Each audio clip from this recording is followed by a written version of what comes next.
So we're gonna read Genesis chapter 42. Hold on, I gotta use the bathroom.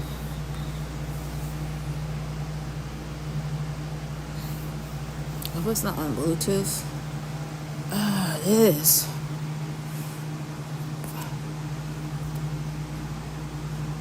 I don't know why it's on Bluetooth.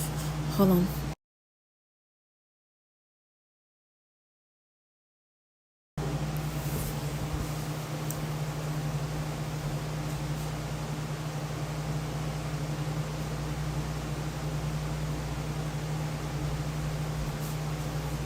We're gonna get it started. We gotta use the bathroom.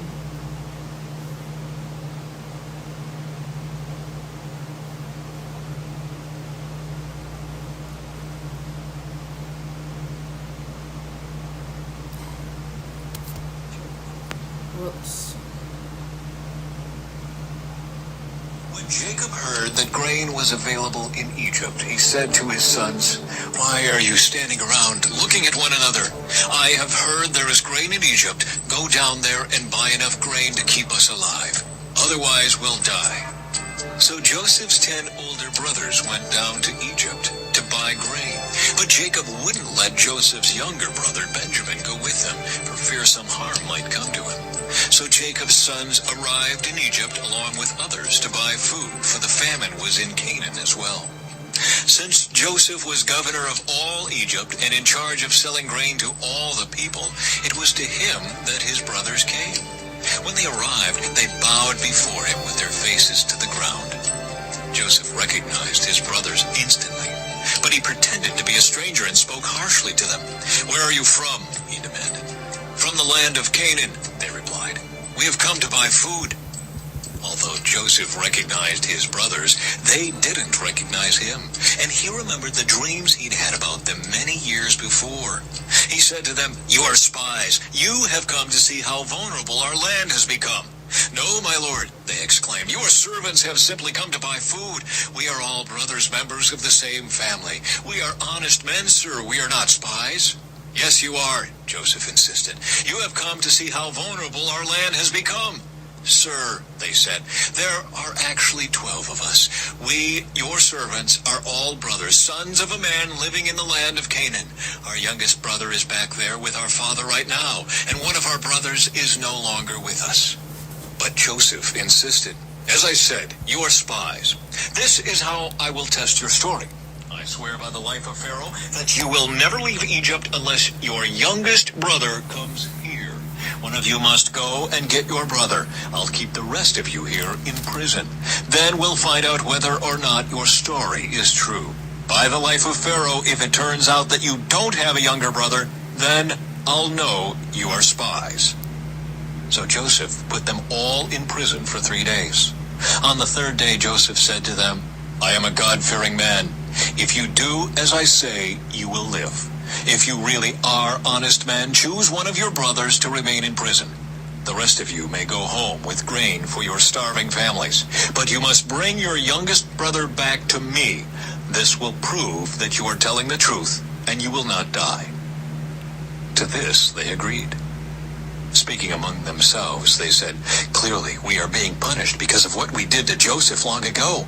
We saw his anguish when he pleaded for his life, but we wouldn't listen. That's why we're in this trouble." "Didn't I tell you not to sin against the boy?" Reuben asked. "But you wouldn't listen, and now we have to answer for his blood."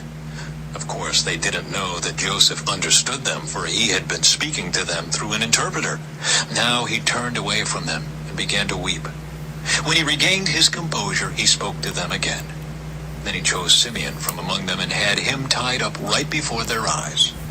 Joseph then ordered his servants to fill the men's sacks with grain, but he also gave secret instructions to return each brother's payment at the top of his sack.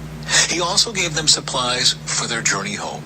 So the brothers loaded their donkeys with the grain and headed for home. But when they stopped for the night and one of them opened his sack to get grain for his donkey, he found his money in the top of his sack. "Look," he exclaimed to his brothers, "my money has been returned. It's here in my sack." Then their hearts sank. Trembling, they said to each other, "What has God done to us?" when the brothers came to their father Jacob in the land of Canaan, they told him everything that had happened to them. The man who is governor of the land spoke very harshly to us, they told him. He accused us of being spies, scouting the land. But we said, we are honest men, not spies. We are 12 brothers, sons of one father. One brother is no longer with us, and the youngest is at home with our father in the land of Canaan. Then the man who is governor of the land told us, this is how I will find out if you are honest men. Leave one of your brothers here with me and take grain for your starving families and go on home. But you must bring your youngest brother back to me. Then I will know you are honest men and not spies. Then I will give you back your brother, and you may trade freely in the land. As they emptied out their sacks, there in each man's sack was the bag of money he had paid for the grain. The brothers and their father were terrified when they saw the bags of money. Jacob exclaimed, you are robbing me of my children. Joseph is gone, Simeon is gone, and now you want to take Benjamin too. Everything is going against me. Then Reuben said to his father, you may kill my 2 sons if I don't bring Benjamin back to you. I'll be responsible for him, and I promise to bring him back. But Jacob replied, my son will not go down with you. His brother Joseph is dead, and he is all I have left. If anything should happen to him on your journey, you would send this grieving white-haired man to his grave.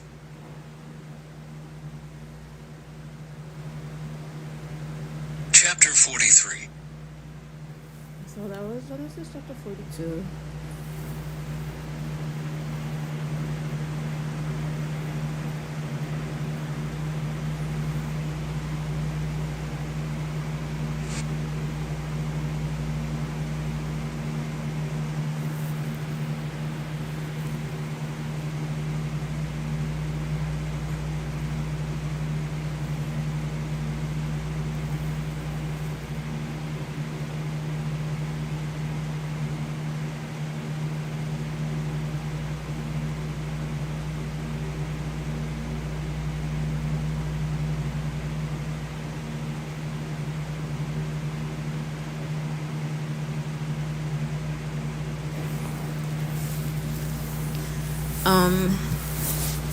Sorry, I'm getting a little distracted. So, Genesis chapter 42, verse 4. No, Genesis chapter 42, verse 1, verse 2.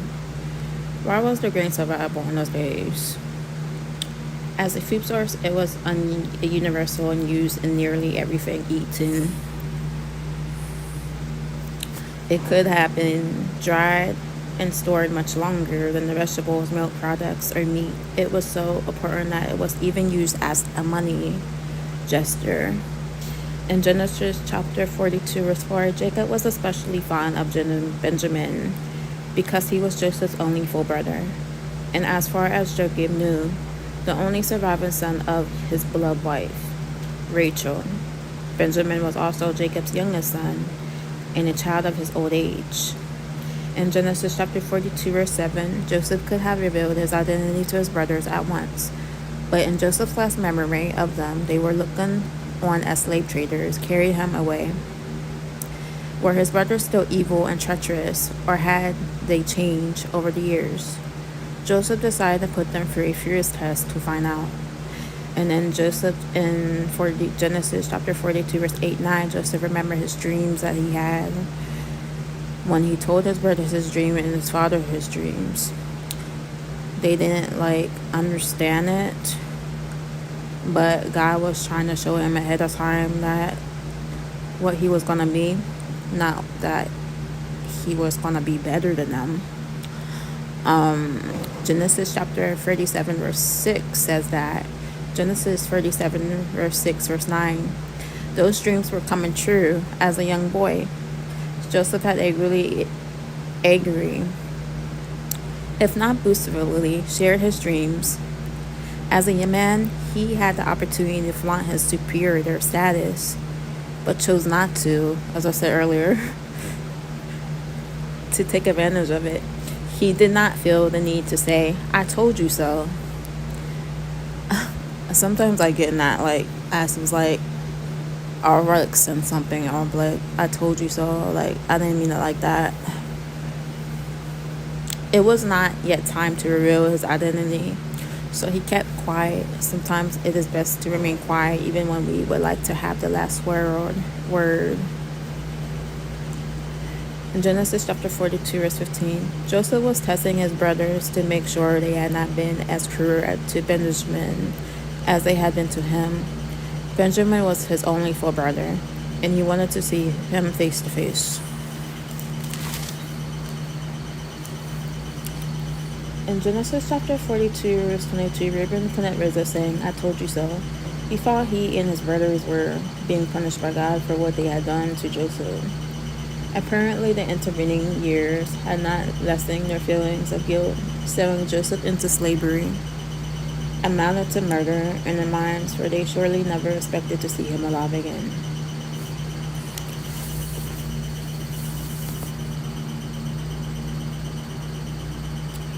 But Joseph said, and the Bible said, "You meant me to do harm to me," but God uses that situation of them thinking of this going to harm to do good to him, or put him in that situation.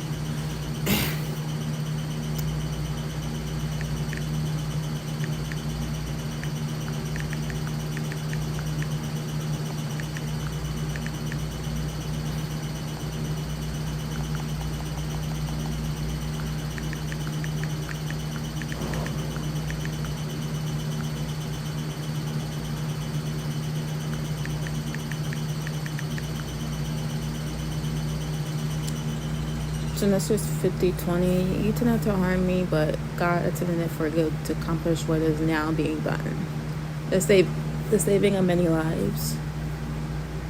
These words were spoken by Joseph, a man well acquainted with betrayal and feeling bad or worry, but God didn't waste one drop of Joseph's tears and pain.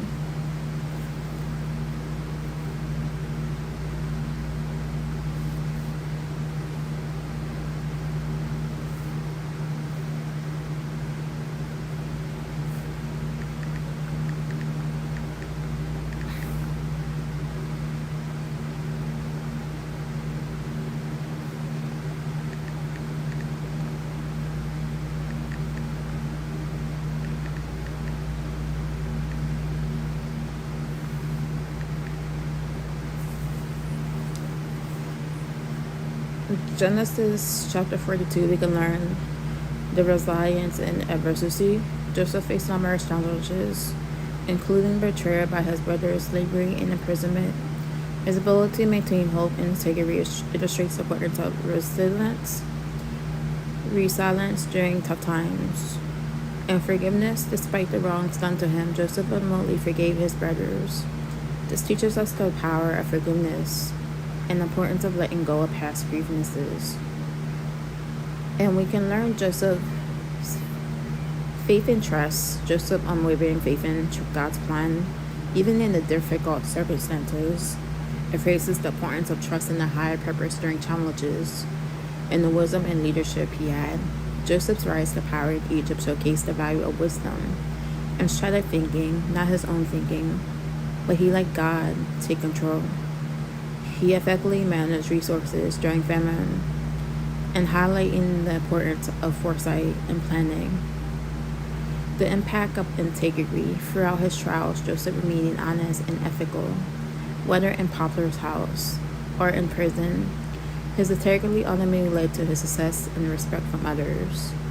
The preparation and opportunity, Joseph's ability to interpret dreams and his preparation for famine, show that being productive and prepared can open doors to opportunities.